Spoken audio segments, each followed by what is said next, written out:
Assalamualaikum warahmatullahi wabarakatuh. Bahagia Bunda Dip bertemu kembali nih dengan para netizen PRFM dimanapun berada pastinya di 16 Ramadan 1441 Hijriah bertepatan dengan tanggal berapa ya sekarang? Mei 2020. Alhamdulillah rabbil alamin. Puji syukur kita panjatkan kehadirat Allah Subhanahu wa taala dengan limpahan rahmat, hidayah, inayah, karunia-Nya. Kita masih diberi kesempatan oleh Allah untuk terus menggunakan waktu memanfaatkan saat sehingga insya Allah apapun yang kita lakukan dari hari kemarin, hari ini tentu saja sampai esok hari dan selanjutnya ini akan menjadikan salah satu di antara bukti bakti kita kepada Allah untuk senantiasa mendapatkan rahmatnya Allah Subhanahu wa taala. Baik sahabat-sahabat netizen dimanapun berada, siang hari ini Bunda akan bicara tentang 4 kunci sukses. Kenapa? Karena nampaknya semua orang merindukan sekali yang disebut dengan sukses. Bahkan banyak sekali orang-orang yang mengatakan bahwa sukses itu apabila sudah tercapai apa yang dikehendaki dan apa yang diinginkan. Misalnya, seorang pelajar, dia akan menyebut sukses manakala pencapaian nilainya rata-rata 9. Seorang mahasiswa akan menyebut sukses apabila dia sudah meraih yang disebut dengan istilah cum laude. Tapi pertanyaannya adalah, benarkah itu yang disebut sukses? Sahabat dimanapun berada, yuk kita buka dari sisi pandangan bagaimana Allah Subhanahu wa taala mengkelompokkan dan menjadikan manusia itu sebagai manusia atau makhluk yang sukses. Satu pertanyaan, seberapa lamakah sebenarnya umur hidup kita di dunia ini? Sahabat, jika pertanyaan itu dijawab dengan jawaban yang sifatnya umum, maka kita akan menemukan 2 jawaban. Sederhananya adalah gak tahu, wallahu a'lam bishawab, umur mah urusannya Allah. Atau ada yang menjawab bahwa umur kita itu sekian puluh tahun, sebagaimana yang disabdakan oleh Rasulullah Shallallahu Alaihi Wasallam, bahwa Rasulullah pernah bersabda, tidak akan pernah lebih umur umatku nanti kecuali antara sitin wasab'in, antara 60 dan 70 tahun saja. Artinya di antara itulah nanti kalaupun ada yang lebih sedikit, itu hitungannya sudah amat sangat jarang. Jadi pertanyaan kita tadi diulang, berapa lamakah hidup kita di dunia? Sahabat, ternyata Al-Quran mengatakan bahwa manusia hidup di dunia hanya sebentar saja. Jadi mulai saat ini jika ada orang yang bertanya berapa lama umur kita di dunia ini, kita akan jawab sudah tidak tahu lagi, tapi umur kita di dunia hanya sebentar saja. Hal itu dijelaskan oleh Allah di dalam surat Al-Mu'minun, surat ke-23 ayat 112 sampai ayat 114. Allah berfirman, Allah bertanya, berapa tahunkah lamanya kamu tinggal di bumi? Mereka menjawab, kami tinggal di bumi sehari atau setengah hari. Maka tanyakanlah kepada orang-orang yang menghitung. Allah berfirman lagi, kamu tidak tinggal di bumi, melainkan sebentar saja kalau kamu benar-benar mengetahui. Sahabat, dimanapun berada, marilah kita ambil asumsi kita. Andai umur hidup Rasulullah Shallallahu Alaihi Wasallam yang jumlahnya 63 tahun, sebagaimana Allah jelaskan di dalam surat As-Sajdah ayat 5, yaitu mengatakan 1 hari di akhirat 1000 tahun di dunia. Maka umur 63 tahun per 1000 hari bisa kita hitung betapa singkatnya kita hidup di dunia ini. Lalu, untuk apa Allah memberi kita umur yang tidak sampai 1/10 hari menurut perhitungan akhirat? Hal ini ternyata tiada lain. Hanya untuk menguji sejauh mana ketaatan kita kepada Allah Subhanahu wa Ta'ala. Supaya Allah bisa membuat tolak ukur. Siapa orang yang semakin jelas menempatkan posisinya di surga dan siapa orang yang jelas ternyata dia mengambil langkah untuk menjadi penghuni neraka. Sahabat, coba bayangkan, bila manusia diberi umur panjang, tentu ia akan menderita karena ujian yang diterimanya pun semakin lama. Hal ini ibarat menderitanya seorang mahasiswa jika hanya sekedar untuk mencapai gelar S1 saja, dia harus tempuh dengan jarak waktu 15 tahun. Kebayang menderitanya. Oleh karena itu, hidup manusia itu ternyata amat sangat singkat, sahabat. Dan tidak ada kemungkinan lagi untuk mengulanginya kembali. Maka tentu amat sangat merugilah orang-orang yang memperlakukan hidup atau berperilaku hidup ini sebagai yang diinginkannya oleh hawa nafsunya. Sahabat dimanapun berada, kita memang sulit, bahkan amat sangat mungkin mustahil dapat begitu saja berperilaku hidup sesuai dengan aturan mainnya Allah bila kita tidak mempunyai bekal yang cukup. Ibarat seorang prajurit, dia masuk ke medan perang, mustahil dia bisa mengalahkan musuh kalau dia tidak berbekal senjata. Rasulullah Shallallahu Alaihi Wasallam bersabda, sebaik-baiknya tanaman di dalam hati manusia adalah keyakinan. Sebab itu, untuk mencapai kesuksesan, kita perlu strategi yang sangat-sangat baik. Bekal yang diperlukan, strategi yang dibutuhkan adalah strategi keyakinan kita tentang ilahiyah. Sahabat, semakin banyak dan semakin dalam keyakinan-keyakinan yang kita miliki, maka semakin memudahkan kita untuk berperilaku hidup sesuai dengan aturan-aturan yang ditetapkan oleh Allah yang kita sebut dengan terbentuknya keyakinan ilahiyah, yaitu dengan ilmu. Tanpa ilmu, dasar terbentuknya keyakinan ilahiyah. Tanpa ilmu, maksud Bunda, tidak akan lahir keyakinan. Agar ilmu dapat senantiasa ada, maka kita butuh belajar. Paling sedikit, untuk mencapai kesuksesan, kita butuh 4 bentuk keyakinan. Yang pertama, keyakinan akan adanya negeri akhirat.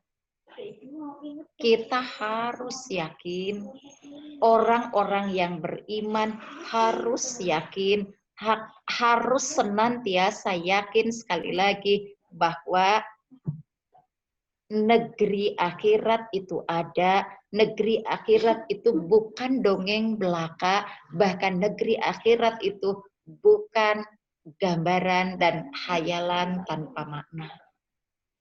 di dalam surat As-Sams, surat yang ke-91 ayat 9 dan 10, Allah berfirman, sesungguhnya beruntunglah orang-orang yang mensucikan jiwanya, dan sesungguhnya merugilah orang-orang yang mengotori jiwanya. Qad aflaka man zakkaka wa qad khaba man dassaha. Orang yang hakul yakin dengan adanya kehidupan akhirat, yaitu tempat di mana ia harus mempertanggungjawabkan perilaku hidupnya sewaktu di dunia, sahabat, pastilah akan memiliki akhlak yang baik. Karena keyakinannya ini akan menjadi perisai bagi dirinya untuk tidak melakukan perbuatan yang menyimpang dari yang ditentukan Allah. Misalnya, orang yang yakin akan negeri akhirat, hidupnya tidak akan pernah sombong, hidupnya tidak akan pernah culas, hidupnya tidak akan pernah zalim, bahkan hidupnya tidak akan pernah aji mumpung. Tidak akan lahir tangan orang-orang yang mempunyai keyakinan tentang negeri akhirat bahwa dia mengotori organ tubuhnya, mengotori kehidupannya dengan hawa nafsunya. Itu Allah jelaskan di dalam surat An-Nahl, surat ke-16, ayat yang ke-60. Orang-orang yang tidak beriman kepada kehidupan akhirat, mereka mempunyai sifat-sifat yang buruk. Sahabat, bagi orang-orang yang meyakini adanya akhirat, maka perbuatan menzolimi orang lain akan betul-betul dianggap sebagai kebodohan. Karena dengan perbuatan ini, artinya mengharuskan dirinya untuk Allah menghukumnya kelak di akhirat. Sedangkan jelas-jelas siksa akhirat jauh lebih dahsyat ketimbang apa yang dirasakan di dunia ini. Di dalam Al-Quran dikisahkan ketika Nabi Musa alaihissalam khilaf membunuh seorang kaum Fir'aun, maka dia dengan sangat menyesal berdoa, sesungguhnya aku telah menganiaya diriku sendiri, karena itu ampunilah aku ya Rabb. Ini tersirat di dalam surat Al-Qasas ayat yang ke-16. Demikian pula sahabat, ketika Nabi Adam melanggar aturan Allah karena tahu bahwa pelanggaran itu adalah kebodohan yang dilakukan, di mana dia akan seakan-akan membahasakan kepada Allah bahwa Allah akan menghukumnya kelak di akhirat. Maka Nabi Adam dengan spontan langsung berdoa, Rabbana dzalamna anfusana wa illam taghfir lana latarhamna lanakunanna minal khasirin. Jadi sahabat, orang yang sukses, orang yang yakin bahwa negeri akhirat itu ada, sebab itu dia tidak mungkin melakukan kezaliman-kezaliman apapun, karena boleh jadi ketika yakin bahwa negeri akhirat ada, lalu dia melakukan kezaliman, itu dianggapnya sebagai perlakuan kebodohan, di mana dia akan meminta kepada Allah kelak di akhirat untuk disiksa dengan kezalimannya. Satu, sukses kalau kita sudah yakin bahwa negeri akhirat itu ada. Sahabat, seorang tokoh sufi yang bernama Abdullah bin Khubayk pernah berkata, janganlah kamu bersedih hati kecuali karena sesuatu yang akan mencelakakanmu esok hari. Maksudnya di akhirat. Dan janganlah pula kamu bersenang hati kecuali sesuatu yang akan menyenangkanmu kelak di akhirat. Bagi orang-orang yang belum yakin adanya akhirat, Coba dipikirkan baik-baik, sahabat, hari ini. Bukankah masih banyak orang-orang yang berbuat kebaikan yang belum mendapatkan ganjaran kebaikannya secara sempurna? Bukankah sekian banyak pula orang yang melakukan kejahatan yang belum mendapatkan balasan dari kejahatannya secara sempurna? Maka Allah berfirman di surat Al-Ankabut ayat yang keempat. Ataukah orang-orang yang mengerjakan kejahatan itu mengira bahwa mereka akan luput dari azab Allah? Jadi yang pertama, sukses manakala yakin bahwa negeri akhirat itu ada. Yang kedua, orang yang sukses, orang yang meyakini bahwa dia akan mati, atau dengan kata lain, kematian itu pasti terjadi. Sahabat, orang yang mempunyai keyakinan yang tinggi bahwa dirinya suatu waktu pasti akan mati, maka akan berlindung dari sifat-sifat yang amat mencintai dunia. Karena sesungguhnya lah rusaknya akhlak manusia dimulai dengan rasa cinta yang berlebihan terhadap dunia.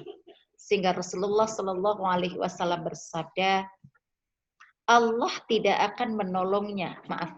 Barang siapa mencintai dunia, maka Allah tidak akan menolongnya dalam hal apapun.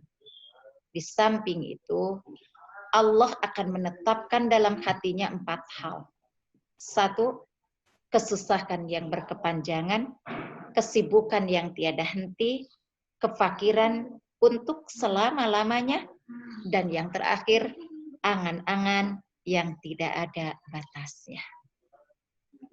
Sahabat, dimanapun berada, Al-Quran yang mulia pun memperingatkan kita di dalam surat Luqman ayat ke-33, janganlah sekali-kali kehidupan dunia memperdayakan kita semua. Supaya kecintaan kita kepada dunia tidak berlebihan, maka kendalikanlah. Rasulullah Shallallahu Alaihi Wasallam memberikan resepnya untuk mengendalikan itu. Apa resepnya?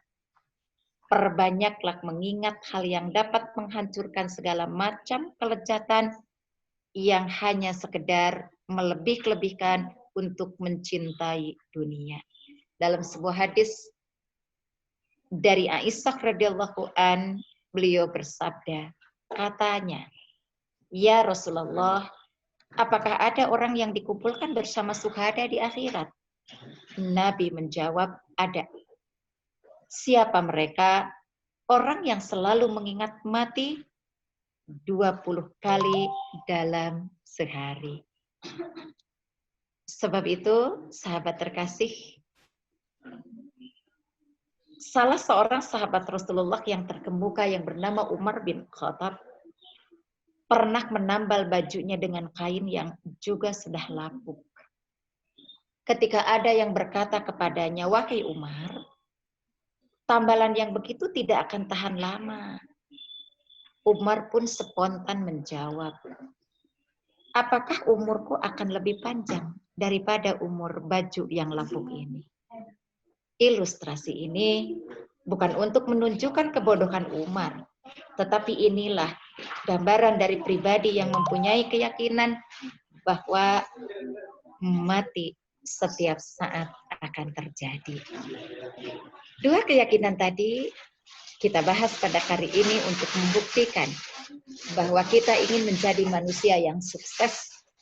Insya Allah, 2 berikutnya akan Bunda sampaikan pada rekaman bersama netizen dimanapun berada, menyusul untuk kajian berikutnya.